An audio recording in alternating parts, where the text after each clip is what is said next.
And our second main topic today gets submitted to us by Randal McGovern. And Randal McGovern writes, "Hey, John and Rob, I know you didn't love F9. That's a bit of an understatement, but I really enjoyed it, and I have pretty much loved all the Fast movies. I read an interview with Justin Lin today, and he said that the last chapter of the Fast and Furious franchise was going to be broken into 2 films, so there is going to be a Fast 10 and 11. What did you think of his comments, and are you looking forward to them despite not liking 9? Thanks." Okay, thanks a lot for sending that in, Randall. And yeah, listen, just for context here, I really do enjoy the Fast and the Furious movies. I wasn't a big fan of 1, 2, or 3, but once 4 came around, I started to get on board, and they kind of started changing the DNA of the franchise around 4, which led into 5, which is pretty much universally loved. I like 6 even more than 5, but there's some debate there. I thought 7 was really entertaining. I thought 8 was entertaining, even though you started to see a little bit of decline. But yeah, I really hated 9. I thought 9 was just terrible, but whatever. I'm still a fan of the franchise. So Justin Lin was talking about the fact that they're going to be doing this final chapter is going to be broken into 2 stories. Just for context, here's what Justin Lin had to say. He said, "The idea of the last chapter being 2 films is correct. I have to say I'm so glad, because I think when I first entered this franchise, a sequel was not a given. You had to earn it, you know? And so to be sitting here talking with you and go, oh yeah, there's going to be 2 more movies, I'm like, wow, it means a lot. So every day when I wake up, I'm trying to reconfigure and make sense and make sure, hopefully, whatever we're talking about process-wise is going to yield the best result. But I think having 1 chapter in 2 movies is correct. That's where I sit today." All right. So let me say this first. I really like Justin Lin a lot.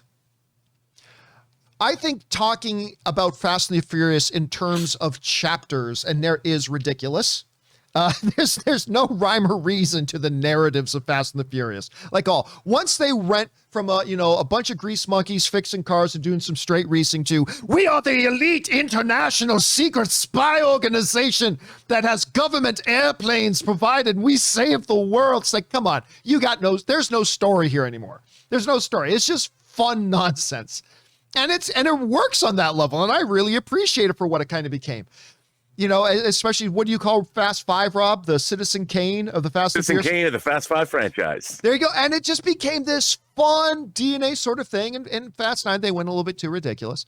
But look, they want parts 10 and 11. And we've known that for a bit. But I don't care how they say, yes, we're taking this intricate, character-driven, multiple narrative threads chapter of the Fast saga, and we're breaking it into 2. I'm like, all right, okay, so that's some good marketing speak. Look, even though I didn't like Fast 9, Rob, I'm not going to lie to you. I'm looking forward to Fast 10 and Fast 11. I didn't like 9. Okay, I like the previous 5 in a row before that. I'm just going to consider 9 a bump in the road, and I'll look forward to 10. You heard Justin Lin's comments here. What do you make of them?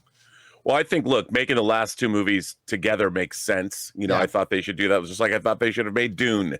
But like you just said, I love the James Bond franchise. And I'll give you an example. Like, I hated View to a Kill when it came out. That doesn't mean I wasn't going to go in to see Living Daylights with my expectations high. And I really like Living Daylights. New James Bond, going to Afghanistan, horseback, rocket-propelled grenades. I mean, it was awesome. What's not to love? So that doesn't mean that, like you said, just because Fast 9 might have been a bump in the road, I think the Fast 10 parts 1 and 2 could be awesome. So there's no reason for me to think that a franchise that's now 10 films deep, if you include Hobbs and Shaw, that if one of them isn't something that was my favorite or that I actively hated, it doesn't mean I'm not going to look forward to Fast 10 parts 1 and 2. Come on, bring it on. Question is for you guys. What do you think of Justin Lin's comments here that the final 2 movies are going to be part of one epic, in-depth narrative story? Whatever to me. I'm still looking forward to Fast 10. I don't know about you guys. What do you guys think? Jump down into the comment section below and leave your thoughts there.